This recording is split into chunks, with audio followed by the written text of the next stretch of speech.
विद्यार्थी मित्रों, हमने कल पाठ देखा था 27वां। आज हम 28वां पाठ देख रहे हैं सित्व अभ्यासक्रम में। इसमें जो 28वां पाठ दिया है वह प्रश्नों की सहायता से काल की परिभाषा स्पष्ट करें, यानी काल। अब काल किसे कहते हैं? क्रिया के जिस रूप से किसी कार्य के करने या होने के समय का बोध होता है उसे काल कहते हैं। ये पहले आप काल की व्याख्या समझ लो कि क्रिया के जिस रूप से किसी कार्य के करने या होने के समय का बोध होता है, काल का बोध होता है, उसे काल कहते हैं।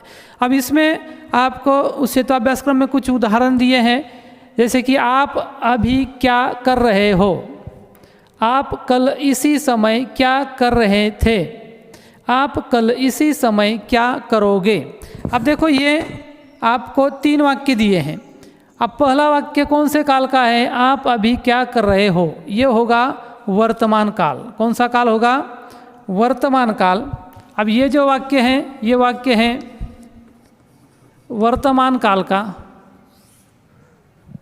अब आगे देखो, नीचे का वाक्य है आप कल इसी समय क्या कर रहे थे। इसी समय क्या कर रहे थे यानी भूतकाल। क्या होगा? भूतकाल। अब नीचे का वाक्य दिया है आप कल इसी समय क्या करोगे, है ना। तो ये 3 वाक्य दिए हैं। अब नीचे देखो, ये होता है क्या करोगे, यानी होने वाला, आने वाला काल है, यानी उसे कहोगे आप भविष्य काल। वो कौन सा काल है? भविष्य काल। तो देखो विद्यार्थी मित्रों, आपके समझ में आया होगा कि काल के 3 प्रकार है, वर्तमान काल, भविष्य काल और भूतकाल। पहले इन 3 वाक्यों में उन्होंने हमें समझाया है कि काल कैसे होते हैं। पहला वर्तमान काल, हो रहा है यानी जो चालू है, भूतकाल जो हो गया है, भविष्य काल जो आने वाला काल, उसे भविष्य काल कहते हैं। इसमें और भी उदाहरण दिए हैं आपके सामने जो दिखाई दे रहा है देखो, उसमें दिया है सचिन मुंबई गया था। गया था भूतकाल। बंदर आम खाता है, वर्तमान काल। खाता है यानी चालू है खाने का क्रिया उसकी। हम कल बाजार जाएंगे, भविष्य काल। जाएंगे यानी होने वाला है। गाड़ी चल रही थी, गाड़ी चल रही थी, भूतकाल। गाड़ी चल रही है क्या? नहीं। चलने वाली है कि नहीं? चल रही थी, भूतकाल। इस तरह ये 4 वाक्य भी दिए हैं। अब देखो, अब ये है वर्तमान काल। किसे कहते हैं वर्तमान काल? क्रिया के जिस रूप से यह ज्ञात होता है कि कार्य अभी हो रहा है अर्थात चल रहा है, वह है वर्तमान काल। भूतकाल किसे कहते हैं? तो देखो, भूतकाल की व्याख्या जहाँ बीते हुए समय में किसी कार्य के होने का बोध होता है, बीते हुए समय में किसी कार्य के होने का बोध होता है, उसे भूतकाल कहते हैं। भविष्य काल यानी क्रिया के जिस रूप से आने वाले समय में किसी कार्य के करने या होने का बोध होता है, आने वाले समय में किसी कार्य के करने या होने का बोध होता है, उसे कहते हैं भविष्य काल।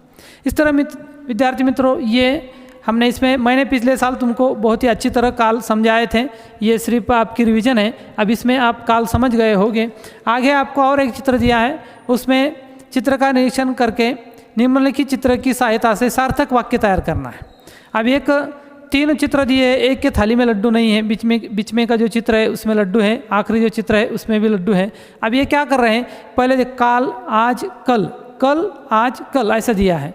आज लड्डू खाया, मैंने आज लड्डू खाए, मैं, है ना, मैं कल लड्डू खाऊंगा, है ना, मैं कल लड्डू लेकर आऊँगा, यानी ये ऐसे वाक्य है। तो ये आपको बनाना है। ये हो गया आज का। आगे 29वां पाठ भी दिया है, उसमें आपको कहा गया है कि आपके घर अड़ोस पड़ोस में कौन कौन से जानवर है, वे कैसे चलते हैं, क्या खाते हैं, उनके अलग अलग आवाज़ों का निरीक्षण करो। अगला पाठ है 29वां। मैं इसमें ही आपको पढ़ाता हूँ, वो पाठ छोटा है, कि उसमें आपके अड़ोस पड़ोस, आपके परिसर में जो जितने भी पशु पक्षी है उनका निरीक्षण करो, वो क्या खाते हैं, कैसे रहते हैं। उसमें फिर पालतू जानवर है, जैसे गाय, कुत्ता, बैल, भैंस, बिल्ली, ये पालतू जानवर है। फिर कुछ जंगली जानवर है, वहाँ बाघ, सिंह, हाथी, घोड़े, ये हाथी, ये जो हैं ये जंगल में रहते हैं। फिर ये कैसे, इनके आवाज़ कैसे हैं, पक्षियों के, प्राणियों के। उसके बाद पक्षी अपने छोटे छोटे बच्चों के, जानवर हैं, पशु पक्षी हैं, ये अपने बच्चों का अपने बच्चों की परवरिश कैसे करते हैं, परवरिश यानी पालन पोषण कैसे करते हैं। इसका एक छोटा सा एक 7वीं में आपको है चिंकी चिड़िया, और छठी इसमें था चिंकी चिड़िया, और चिंकी चिड़िया का एक पार्ट था, उसमें टीटू गिलहरी और चिंकी चिड़िया दोनों अपने बच्चों को कैसे पालन पोषण करते हैं, उनकी परवरिश कैसे करते हैं, वो भी एक पार्ट आपको पढ़ना है। उसमें से आपके समझ में आएगा कि जब बाढ़ आती है तो वो खोखल में से बच्चे उठाकर घोंसले में लेकर जाते हैं। जब बहुत तेज़ हवा चलने लगती है तो और घोंसले से बच्चे खोखल में लाकर रखते हैं, एक दूसरे को मदद करते हैं और अपने बच्चे की परवरिश कैसे करते हैं उसमें बताया है। ये 2 पार्ट मैंने आपको समझाया है। ये 29वां और 28वां और 29वां दोनों पार्ट है। पहले पार्ट में काल समझा है, दूसरे पार्ट में प्राणी और उनकी आवाज़ों को और उनके पालन पोषण किस तरह किया जाता है ये बताया है। किसी एक पशु पक्षी पर 8 से 10 पंक्तियों में लेखन करो। पर्यावरण की रक्षा के लिए गुट बनाकर चर्चा करो। ये प्रश्न आपके वो उस पार्ट के नीचे दिए हैं, मैं वो आपको बाद में देने वाला हूँ। अभी हम यहीं पर रुकते हैं विद्यार्थी मित्रों।